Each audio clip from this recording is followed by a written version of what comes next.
It's not that you think a lot, it's that your mind never gives you a place to rest. And even right now, while you're listening, there's another voice inside you quietly analyzing every word, questioning if this applies to you or if you're just overthinking again. And that's the part no one really sees, because from the outside you look normal, calm, maybe even thoughtful, but inside it feels like your brain is always running, always searching, always trying to figure something out. And you don't just experience moments, you process them, you replay them, you stretch them into 100 different possibilities until even the simplest things start to feel heavy, like a small conversation that should have ended in seconds stays with you for hours.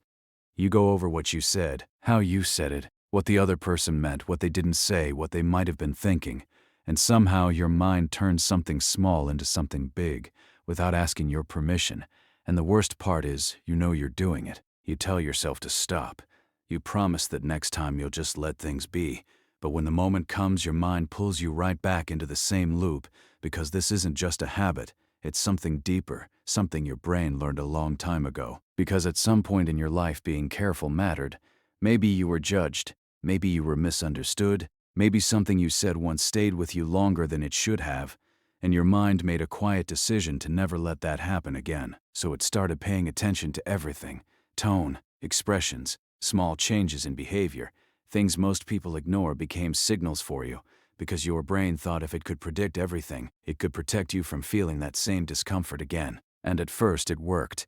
You avoided awkward moments, you prepared yourself for conversations. You thought ahead before making decisions. It felt like control, but over time that control slowly turned into something else. Because when your mind is always looking for what could go wrong, it never allows you to fully feel what's going right. You stop trusting moments, you start questioning them. Even happiness starts to feel suspicious, like you're waiting for something to go wrong after it.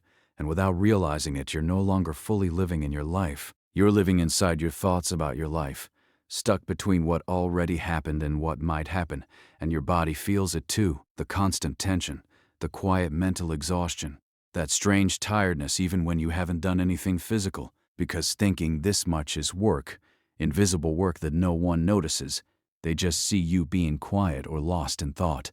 They don't see the weight you're carrying inside your own mind, and maybe you've started blaming yourself for it, calling yourself too sensitive or too complicated or too much. But what if you're not too much? What if you just never learned when to feel safe? Because overthinking isn't really about thinking.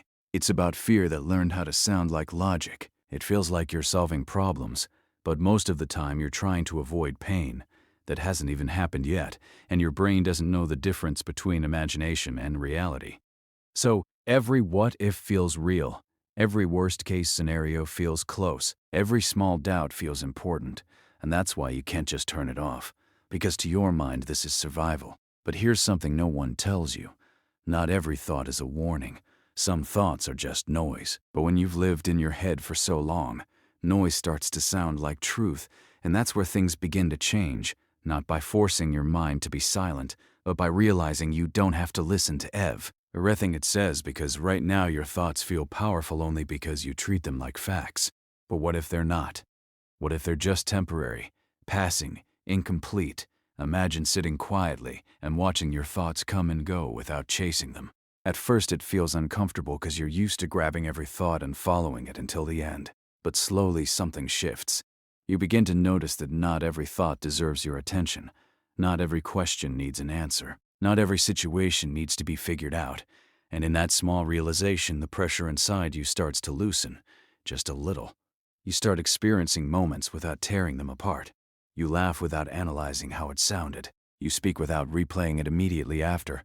You exist without constantly checking if you're doing everything right. And it's not perfect. There are still nights when your mind gets loud again. Still moments when old patterns come back. But now there's a gap, a small space between you and your thoughts. And in that space you have a choice, not to stop thinking completely, but to stop believing everything you think. Because your mind was never trying to hurt you. It was trying to protect you in the only way it knew how. It just didn't realize that you don't need that level of protection anymore.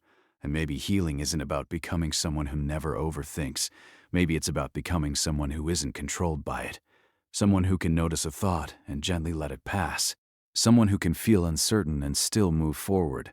Someone who doesn't need every answer to feel okay, And that kind of peace doesn't come all at once. It comes quietly, like a breath you didn't realize you were holding finally being released. And for the first time, your mind isn't a place you're trapped in. It becomes a place you can sit with without and slowly life stops feeling like something you have to figure out and starts feeling like something you're finally allowed to live.